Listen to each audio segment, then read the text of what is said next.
Em um dia típico de verão, utiliza-se uma régua metálica para medir o comprimento de um lápis. Após medir o comprimento, coloca-se a régua metálica no congelador a uma temperatura de menos 10 graus Celsius e espera-se cerca de 15 minutos para novamente medir o comprimento do mesmo lápis. O comprimento medido nesta situação com relação ao medido anteriormente será maior porque a régua sofreu uma contração, menor porque a régua sofreu uma dilatação, maior porque a régua expandiu, menor porque a régua contraiu, ou mesmo porque o comprimento do lápis não se alterou. Não, então, alternativa A, porque houve uma contração, então a régua ela diminuiu de tamanho. Quando foi medir o lápis novamente, ele ficou maior na medição. Então, a alternativa A é a resposta correta. 2. Uma barra de 10 metros de alumínio a uma temperatura inicial de 20 graus Celsius fica exposta ao sol, sendo sua temperatura elevada para 40 graus Celsius. Sabendo que o coeficiente de dilatação do alumínio é 22 vezes 10 a menos 6 graus Celsius a menos 1, calcule a dilatação sofrida pela barra. Então a barra tem um comprimento inicial, quando se aumenta a temperatura dela, ela vai aumentar de tamanho devido a esse aumento de temperatura. Vamos lá. Delta L, fazer aqui. Delta L é igual comprimento inicial da barra, coeficiente de dilatação e variação da temperatura. Delta T, o T eu estou usando para temperatura. Delta L igual comprimento inicial da barra, 10 metros, está aqui, 10 metros, coeficiente de dilatação, 22 vezes 10 a menos 6, 22 vezes 10 a menos 6. E de quanto variou essa temperatura? A temperatura estava no início a 20 graus Celsius, depois aumentou para 40, então variou 20 graus, 20. Delta L é igual. Agora, só multiplicar. 10 vezes 22 é igual a 220. O resultado 220 multiplica por 20. Vou pôr o sinalzinho de vezes aqui, ó. Vai dar 2.400. 2.400. Agora não se esqueça que falta multiplicar por 10 a menos 6 para finalizar o exercício. 10 a menos 6. Então, delta L é igual. Você tem 2.400. Multiplicando a menos 6, vai correr a casa, vai correr depois da vírgula 6 casas. Então, você conta aqui. Você já tem 1, 2, 3, 4 casas. Para menos 6, fica faltando 2 casas. Então, você completa aqui, ó. 1, 2. Agora inclui essas 4 casas aqui, que é os 2.400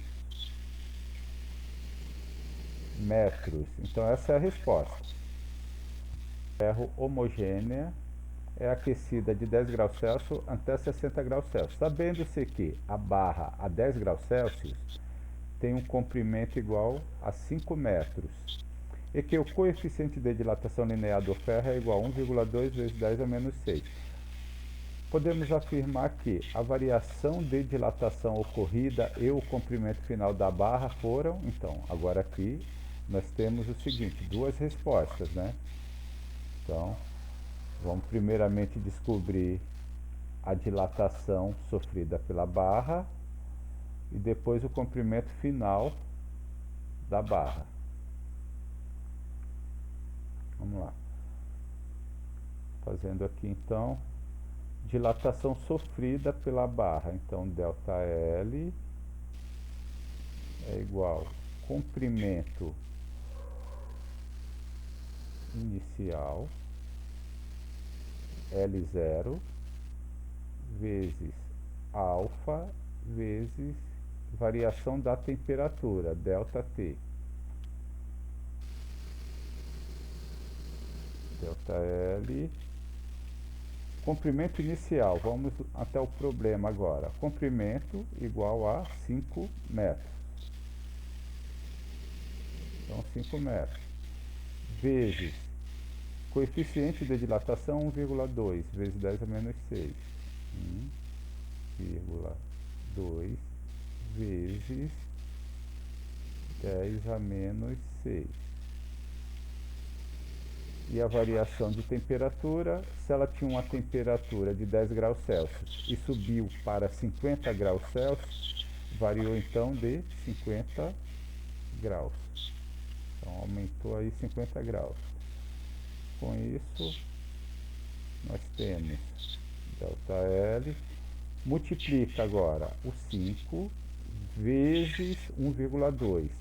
5 vezes 1,2 é igual a 6. O resultado 6 multiplica por 50.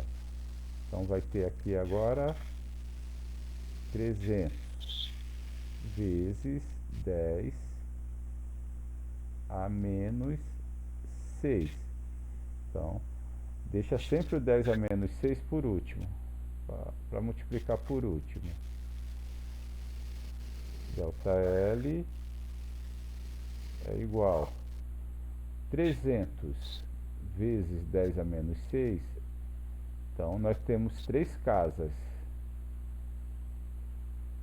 300, 1, 2, 3 casas. E precisa de 6 casas. Então, você acrescenta mais 3 aqui, ó. 1, 2, 3. Agora, você pode colocar o 300.